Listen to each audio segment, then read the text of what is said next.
wanted to do one last example with you with regards to a hypothesis test for a mean when the standard deviation of the population is known. And I wanted to do this last example with you using both the p-value method as well as the critical region method, so that you can see that regardless of which method is used, the decision that is made is the same.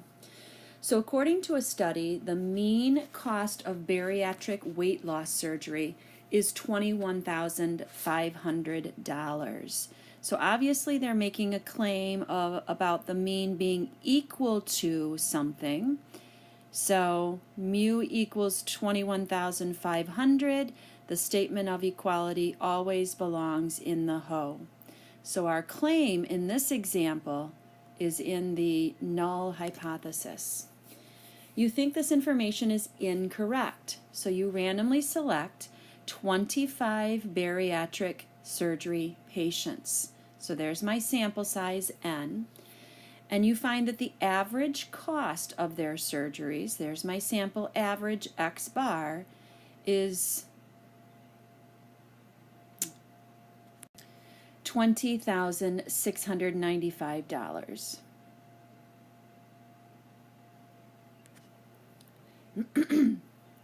The population standard deviation, there's my sigma, is known to be $2,250, and the population is normally distributed. Is there enough evidence to support this claim at an alpha level of 0.05? Now we'll use both the p-value approach as well as the critical region approach. So when I read back through this information, once again I see that it just says that you think this information is incorrect. It didn't say that you think this information is that this claim is too high or that it's too low, just that it's incorrect. So just that it's different. That makes this a two-tailed test, which is why we're going to use a not equal to in the alternative hypothesis.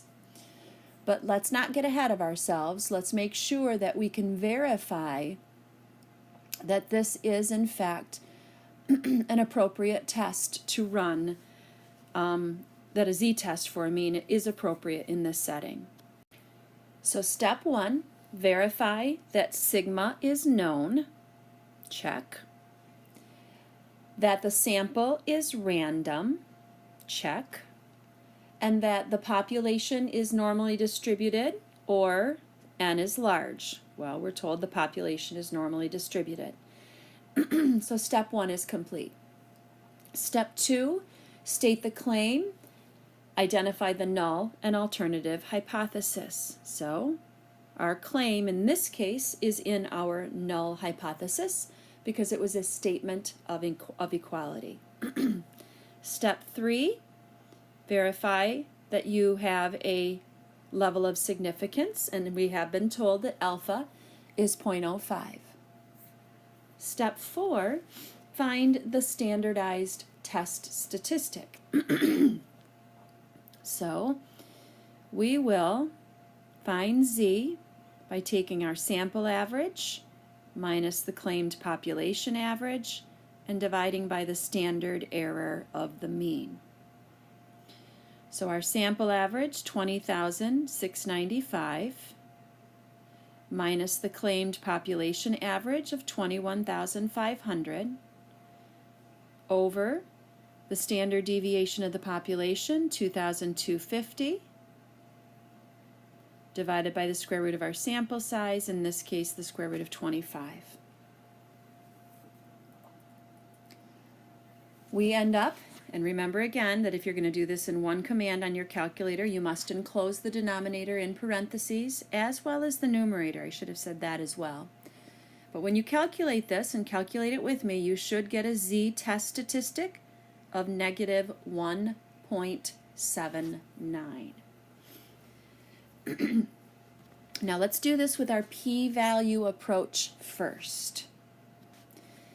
If my test statistic z is negative 1.79 and I'm doing a two-tailed test, I've got to remember if I'm in either of these tails, excuse me, I've got to remember using the p-value approach that the area that I get when I look this up in my table of critical values, the area that it will give me is the area in the lower tail. I'm going to need to double that because this is a two-tailed test, so this tail has the same area. So I look up my z of negative 1.79 in my table. And I find that this tail area is 0.0367. So that means this tail area is also 0.0367. So therefore, the p-value is 0.0367 times 2, which would be 0.0734. Clearly, that is greater than my level of significance given. Not smaller, not more unusual than that, so I will fail to reject when I'm using the p-value method.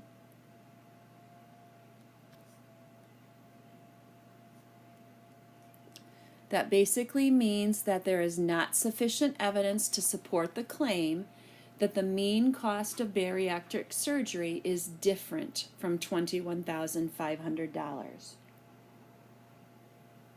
Now, had I instead been using the critical region or rejection region method in a two-tailed test, I have to find the critical region in the lower tail, I have to take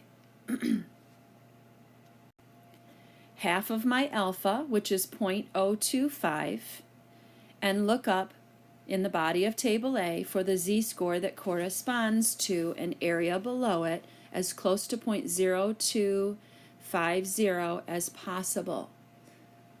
That corresponds to a z-score of negative 1.96. So my critical value here is negative 1.96. I'm only going to reject if I'm in this region out beyond there or up above positive 1.96. Well, remember, I wasn't that far out. My z-score was negative 1.79. My z-score was in the region that is the non-rejection region, which is this region in here. And therefore, I did not reject the null hypothesis. And once again, in context, that means that at the 5% level of significance, there is not sufficient evidence to support the claim that the mean cost of bariatric surgery is different from $21,500.